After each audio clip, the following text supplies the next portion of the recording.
Well, that was not a Picasso, Sunil. Another edition of Karod's Corner, presented by Tim Hortons, Canada's favorite cup of coffee. What happened there? Oh. I think that's the only way to put it. Yeah, it wasn't pretty. You know, disappointing is I think, a key word there that I can come up with. We definitely stopped playing. I didn't love our game all night. It just kind of seemed we had the mentality that we were playing a team that lost 10-1 last night. And anytime you do that, you know, it usually doesn't go your way. You know, they had the AP goalie in there. Teams always tend to find a way to play in front of APs. You know, they always kind of protect them a little bit. And I don't know how much protection we gave Wexstrom today in the third there, but, you know, the room was good going into the third. Coming on the ice was good, and then all of a sudden, you know, a couple shots there, and I don't know if they were tipped or I have to watch them again, but, you know, tough to go into a third period in a game like this. But they did the same thing, and I don't think our guys played in the third. It looked like guys were trying to find a way out, and it's disappointing to come out with an effort like that, especially when you got a big game tomorrow as well. How do you go about that in games where I said it on broadcast, it is a difficult thing when you are blowing out a team to try and stay grounded in it and keep doing what you're doing, because it kind of becomes everyone gets a point night, and you know, you see some guys pushing up to try and create offense who maybe don't have the offensive numbers they want. So how do you try and combat that and keep people grounded? I got two answers for you. One, the teams that are really great teams and are striving to be great teams, they learn to play through that in any situation. You know, they learn to dial in and focus on small details to win those games. Having said that, they're also 16 to 20-year-old kids who, you know, haven't maybe quite dialed in yet to that greatness of, you know, you look at, it happens in the NHL too, right? Yeah, it happens in pro sports. You know, I'm not saying that we're not a great team. We're striving to get there, and these are learning opportunities that these guys have to learn from, because it's happened to us multiple times now. You know, one that we lost first game of the year, should have won that game. Happening in Surrey, the game 2, which we learned from. You know, just these games, like 4 goals in the third, that's just not a way to close out, and you get bad habits from it. And, you know, there's not much you can do to stop that snowball other than let the clock run out and, you know, keep giving these guys small details to build on. I think there'll be a lot of teaching tools from that third period there. So if that helps, here's my 2 answers for that one. Yeah. Is it almost a good thing that the third period goes like that, because you can really go into the room now and try to motivate them going into a game against Langley? Like, we can't have that happen again? Like, almost in a weird way? Like, obviously you don't want it to happen. Yeah, but no, I know what you mean. You look at when the weekend we were up in Powell River and we outscored them 15-1, 15-0, whatever it was, and, you know, life's great, and we come back and go on the road, and I think we lost 3 or 4 in a row there because we got pretty high on it. And so it kind of does show you, you know, Powell River works. These teams can work hard. You know, so it does give you that motivation. Okay, we weren't good enough in the third. We can't have that leak into the next game. Yeah. And that's where they got to come in dialed, you know, for tomorrow, especially being hey, they know it's a big night or big afternoon for us. We have in the past shut teams out in their teddy bear tosses. Don't even say the word, man. Don't do it. They don't just, do it. Guys have to be dialed in, that they got to make sure. I don't know if that's real wood. I don't know. Guys got to just make sure that, you know, they come in focus and execute a game plan. That's all you can do. Like, it doesn't matter what happened last weekend in Langley. Hopefully we learned a lesson there too. You can't start, you know, too rip there. So this has got to be a learning tool for these guys. Like, are they in the room right now focused on it and going to be like, okay, hey, this is not good enough. Like, we didn't play in front of our tenders there. Or are they going to come out and be like, hey, is this going to be point night again? And I think our group, when you've been around them, is mature enough to come out and refocus, and you'll see a different team tomorrow. What was the decision-making process in putting Vextrom in? Was it just to get him into a game in a non-stress situation in order to maybe get the I would say ferry legs, but he wasn't on the ferry, the plane legs off and try and get some action under his belt? Well, we could say it didn't work. Yeah, I was going to say. What was your thinking? Because it was. Well, the thought process was just get him into a game so it's not going in against, you know, PG next weekend or whoever we have after that. Like, you don't want him to sit too long. Having said that, he's had a tough trip to get here. You know, Alaska to, was it Minnesota, Wisconsin. And then he had to drive up to Illinois. And yeah, so he's had a strong week or a hard week there. We wanted to put him in, just get a feel for it, and then, you know, hopefully go back with Spence tomorrow just to get, you know. And Spence was all for it, great teammate. You know, maybe not the greatest part in our coaching staff to make that decision, but it's something we wanted to try to, you know, just get him those shots, get him in a game, so it's not such a big ordeal to, you know, for him to play and get some nerves out of there. And like I said, of the 4 goals, I think 2 were probably tipped, and 2 were the men weren't even around the puck. So, I wouldn't for those because it's thrown into a tough situation, but we'll see. For you guys, another big offensive output you've scored. Remember, there was a time where it felt like we were never going to score another goal again. For some long reason. ago. Well, you score 6, 5, now 8. What is it that this team does in order to be able to find so much offense at times when they're playing well? Well, they start to shoot the puck more. Like you'll notice in the games that we score, shot totals are up. Warnick came in there and he's frustrated. He had 6 shots and no goals. I'm like, well, what would Sam Rousseau do? He'd probably shoot 6 more. What would Silver do? He'd probably shoot 12 more. Yeah. There's a reason Ovechkin's got 900 plus goals because he's probably taking 15,000 shots, whatever it is. You can't score if you don't shoot. Yeah. And when we get cute and try to make those extra plays, that's when we don't score.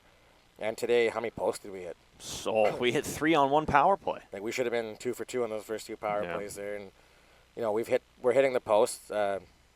So it's a good thing. Keep getting those opportunities. Just means you got to keep shooting. So, and the other part is just driving the net. I thought we had net traffic on all those shots, and guys actually want to get in there, and we worked on it a lot in the last few weeks. So shooting pucks and getting that traffic, like something like 85% of NHL goals are, along the ice and with traffic or below the, that 13-inch mark. So yeah, exactly. Yeah. You only see the pretty ones on the highlights, and so everyone thinks that's what you get, but definitely not. Now hockey guys will tell you got to shoot, you got to get to the net. Even if it's like off your hip, off your rear end, off your shin, like those goals still count. Yeah. Ryan Smith, who played with the Oilers for a long time, comes to my mind. Just going to the net, Thomas Holmstrom. These guys just stood there, and they get goals that way. Eddie Spitz, Victoria Product, 16-year-old, scores his first goal for you guys. Just his 3rd appearance, but was that nice to see and good reaction on the bench? Did you see the smile on his face? I did, yeah. I hope someone got a picture. I also hope you got a picture of that. Like, he was just glowing there. He was our hardest working player tonight. And a lot of these times, like, he's still proving himself. He's only gotten, like I said, 3 games. So he's got to play better than everyone else, and he probably had 5 or 6 hits, and they were all big ones. They were all good hits. He contributed in the way he needed to, and that was great to see him get that goal because he's worked for it. He's earned it. You see him day in, day out. He's hard in the gym. He works hard on the ice. It's just finding opportunities for him or far in between there, and then he got out there today, and he made the most of it, and that's good to see. And it's nice to see him smile like that too, because it's showing the hard work's paying off. It made you smile too. It did. I had a huge smile on my face for him there. Having known the kid for such a long time. So, would you say that it revitalized your soul? Well, it's going a bit far, isn't it? Yeah, maybe a bit far. I like Spitzy, and I don't know if my soul is tied to him scoring goals. He's not your soulmate, man. Come on. If I was going to tie myself to people scoring goals, I'd pick like an Ovechkin type person that scores a lot. So you and Ovechkin today? His name came up somewhere earlier today. I think he's been on top of my mind. So he's an animal. He does score a lot of goals. He does score a lot of goals. Be like me if I played. Something like that. Yeah. NHL 94. He's me. He's me of broadcasting. Is what he is. That's what you should. That's what I meant to say, Tom. That's what I meant to. You guys flip the script. Sorry to Langley tomorrow. How excited are you for the crowd that's coming up and the atmosphere that should be in here against a team that you want to take care of business against? Yeah, like they pushed us hard last week, and they're a well-coached team. Like we've known Brad for a really long time. He's making his changes in that organization, that program. They battle hard, they work hard. I think we scored a couple lucky goals against them last time. They're going to come in fired up. That's always the goal is you want to push on those teddy bear nights, and it's great. Whoever our marketing person is did a great job of filling the rink here tomorrow.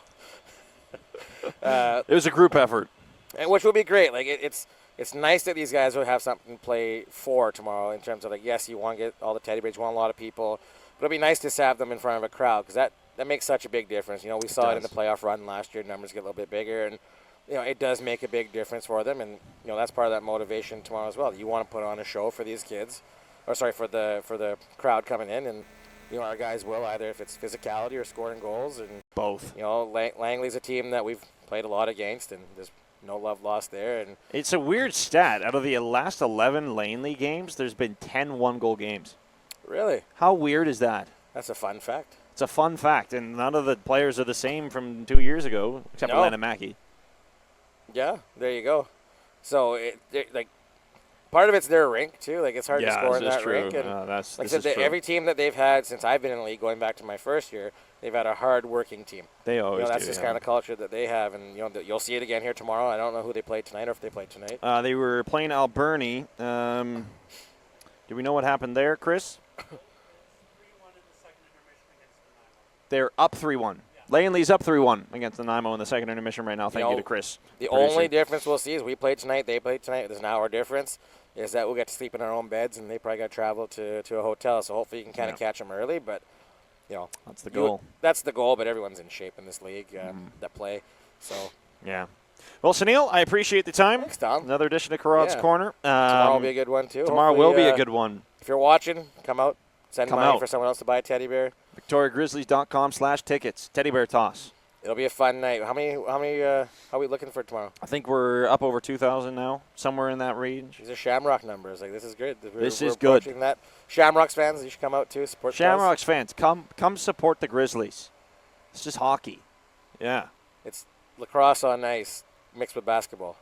I don't know. Yeah. That's pretty similar. That's fair enough. Close Basketball and hockey on ice.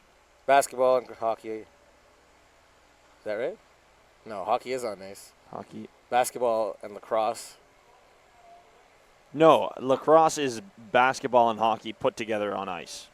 Yeah. So you could say adding basketball to the hockey side of things. Well, you can't say that lacrosse is hockey on ice because. What about the European handball then, mixed with? Which is basically basketball without the travel. Anyways, we digress here a little bit. Just come. What is handball? European handball? Oh, it's a great game. You ever played? Never played in high school? No, I haven't played. I haven't played handball. Basically, it's like ultimate frisbee with the ball in a gym, and there's a net involved. Now, if you're going to ask me what ultimate frisbee is, that's just football with a frisbee. Every sport's just a different sport. They're all derivative of one another. They're all stupid. No. All right, Tom. All right, Sunil. Thanks. Appreciate it. We'll see you tomorrow. Sounds good. Another edition of Karod's Corner.